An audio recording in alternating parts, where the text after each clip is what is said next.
for my project today, I did the carbon snake project. And so this involves two main chemicals, the first of which is sucrose, which is just granulated sugar. And I also used sulfuric acid, very concentrated one actually. I think it was 18 molars. It was a really expensive bottle, so I had to be really careful with it. And because of that, I wore a lot of safety equipment and had a lot of things around me.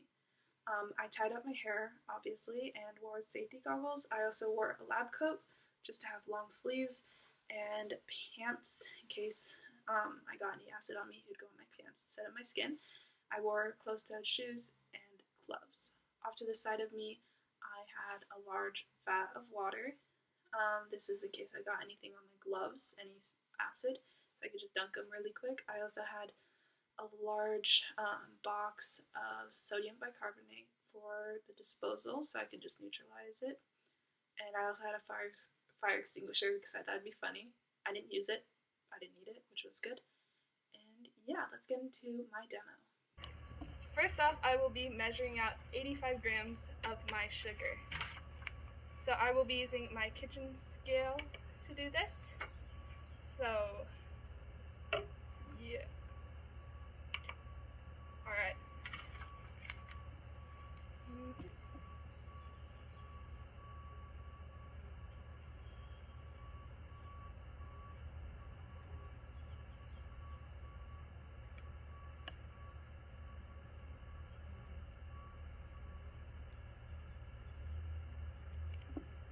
Perfect. 85 grams. I will also be putting my glass stirring rod in there for convenience. Okay. And my kitchen scale will go away. Next up is the scary part, dealing with the acid. Alright, I will be measuring out 100 milliliters of this. If I get sulfuric acid on my gloves, I will be dumping my hands into a vat of water so they don't burn off. And I will be carrying the cap in my hand to make sure it doesn't contaminate or burn anything, other than, I guess, my gloves, which will be put in water. Alright.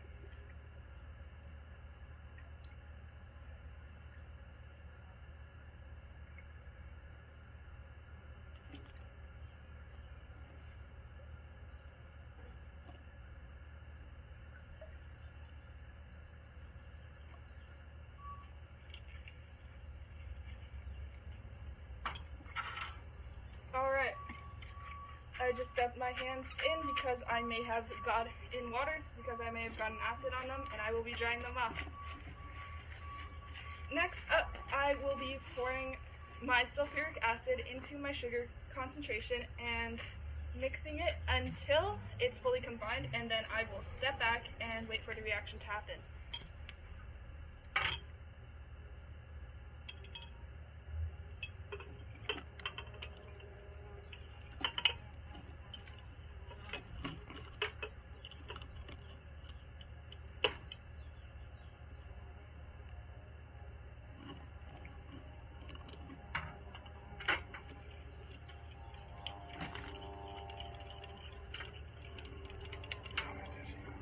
Alright,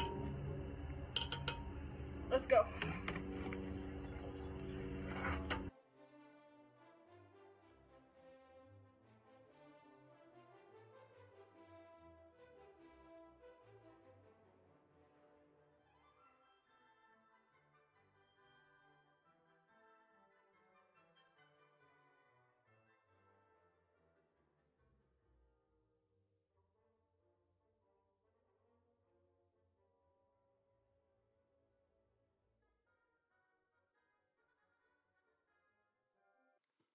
I'm not gonna lie, that was one of the coolest experiments I've done.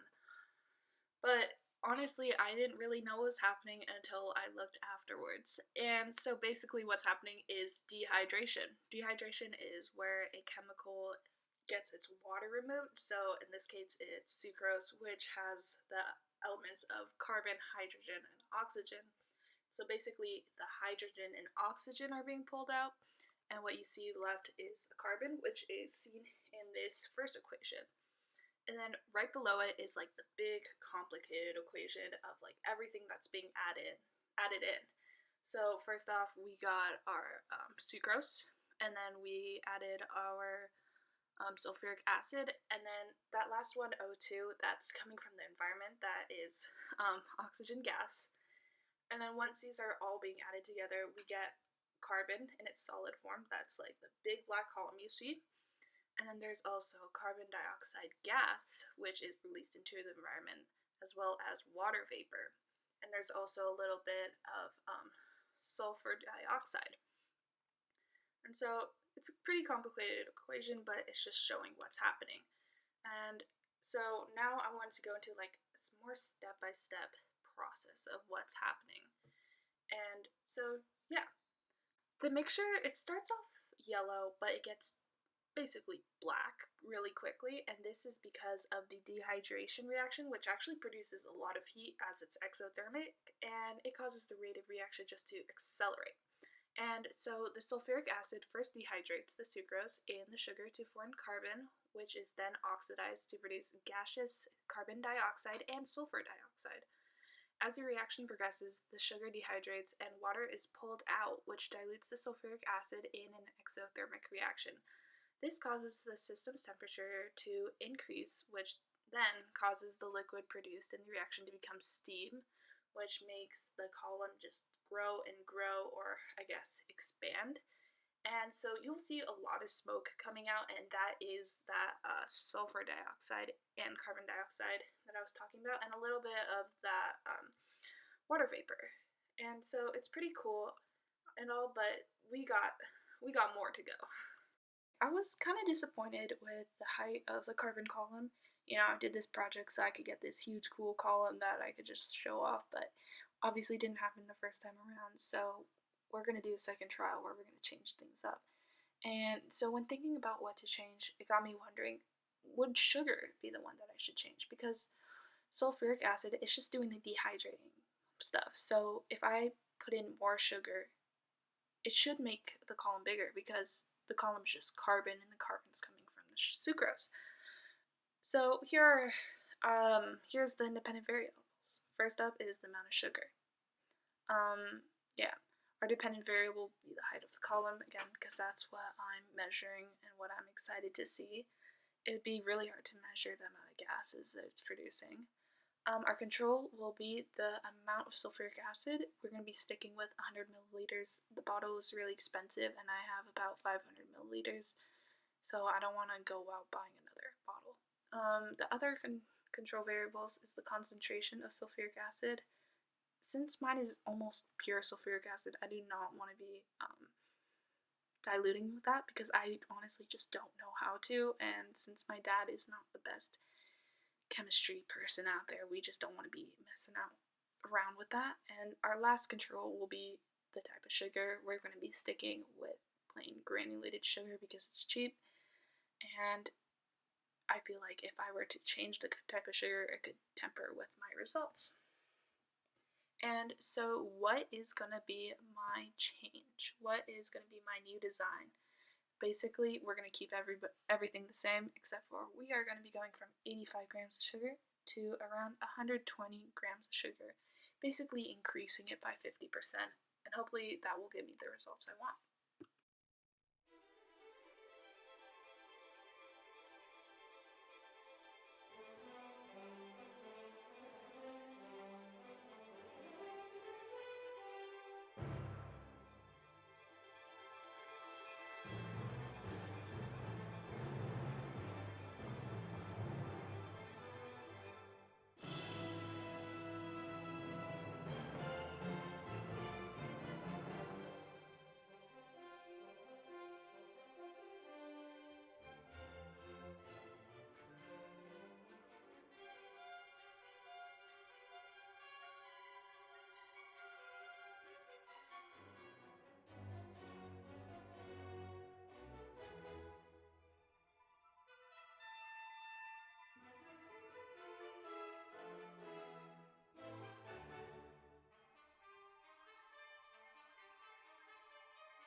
From this, I could make a claim that as sugars increased, the amount of products will also increase.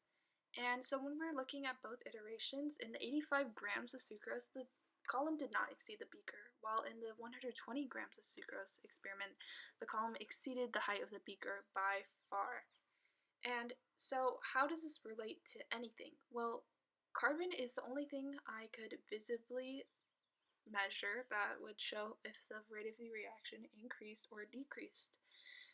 And this is because the other things were gases, and so they just went out into the environment. So when sugar was increased, the column was bigger. And so this means that more products were produced. That includes all the gases, the water vapor, the carbon dioxide, and the sulfur dioxide, sorry. And so this is just a direct measure because I can visibly see what was happening. Before the video is over, I'd like to thank my dad for helping me out with this project. This was not one of the safest projects I've ever done, but nevertheless, he let me do it, and he also was willing to buy the expensive equipment, especially the acid that was more expensive than I thought. And I'd just like to thank him for helping me out with everything, and yeah.